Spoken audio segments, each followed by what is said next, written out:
ભારત નાગરિકોના અત્યાર સુધીમાં સાયબર ગઠિયાઓએ 22,000 કરોડથી પણ વધુ રકમની લૂંટ મચાવી છે.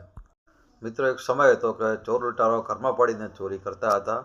હવે સમય બદલાયો છે. ઘરમાં આવવાની કોઈ જરૂર નથી. એ લોકો તમારો મોબાઈલ હેક કરી લેશે, પછી મોબાઈલ એકાઉન્ટમાંથી તમારા પૈસા પડાવી લેશે. નાગરિકના રૂપિયા સાયબર ઠગો લઈ ગયા છે. માટે તમારી સાથે પણ સાયબર ક્રાઇમ ના થાય એ માટે ફેસબુક, ઇન્સ્ટાગ્રામ, વોટ્સઅપમાં કોઈ પણ મેસેજ આવે, કોઈ પણ લિંક આવે તો ખોલવી નહીં. તમારી પાસે ઓટીપી માગે તો આપવો નહીં, કારણ કે ઓટીપી વગર કોઈ શક્ય નથી.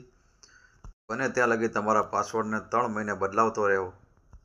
કોઈ અનનોન નંબરથી ફોન કરે તો એનો ફોનનો જવાબ આપવો નહીં અને એના નંબર બ્લોક કરી દેવો.